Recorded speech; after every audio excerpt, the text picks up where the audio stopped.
சூப்பரான PRAN pepper masala எப்படி செய்யலான்னு பார்க்கலாம். ஃபஸ்ட்டு ஒரு பேன் எடுத்துக்கோங்க.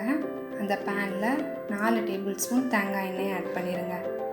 எண்ணெய் நல்லா ஹீட் ஆனதுக்கப்புறம் 2 வெங்காயம் பொடிசாக நறுக்கி அதை நல்லா வதங்க விடுங்க. கொஞ்சம் போல் உப்பு போட்டுக்கோங்க. உப்பு போட்டு வெங்காயம் நல்லா வதங்கினதுக்கப்புறம் 1 டேபிள் ஸ்பூன் இஞ்சி பூண்டு பேஸ்ட் ஆட் பண்ணிக்கோங்க.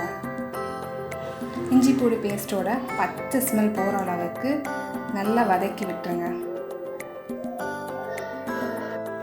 அதோட பச்சை வாசம் போனதுக்கு அப்புறம் 4 பச்சை மிளகாய் 1 தக்காளியை ஆட் பண்ணிடுங்க.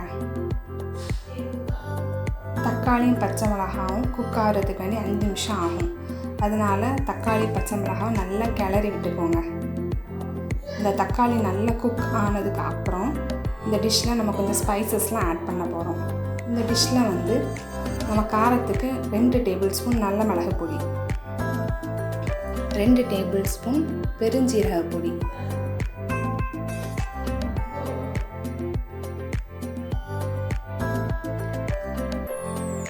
1 டேபிள் ஸ்பூன் கரம் மசாலா பொடி,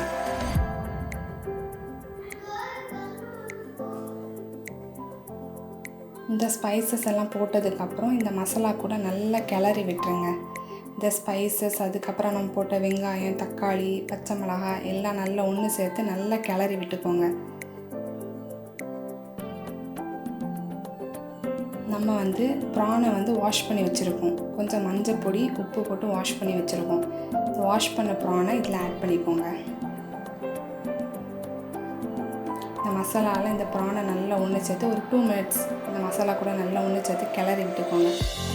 ஒரு 1/2 டேபிள் ஸ்பூன் சால்ட்டு இதில் ஆட் பண்ணிடுங்க. ஆட் பண்ணி நல்லா கிளறி விட்டுக்கோங்க. அதுக்கப்புறம் ப்ரான் குக் ஆகிறதுக்கு ஒரு 1/2 கப் வாட்டர் போடுங்க. ஏன்னா ரொம்ப தண்ணியாக இருக்கும்போது கிரேவி மாதிரி ஆயிடும். நமக்கு வந்து தொக்கு மாதிரி நம்ம பண்ண போகிறோம். ஸோ கொஞ்சம் தண்ணியை சேர்த்து நல்லா கிளறி விட்டுக்கோங்க. நல்லா கிளறி விட்டதுக்கப்புறம் ஒரு மூடி போட்டு மூடி வச்சுருங்க. 10 மினிட்ஸ்க்கு அப்புறம் ஓப்பன் பண்ணி பாருங்கள். ப்ரான் வந்து குக் ஆகிருக்கும்.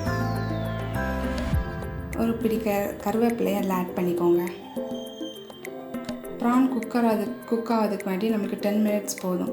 ரொம்ப குக் பண்ணும்போது அது ஓவர் குக் ஆயிரும். ஓவர் குக் ஆகும்போது ரொம்ப ஹார்ட் ஆயிரும், அந்த சாஃப்ட்னஸ் போயிடும்.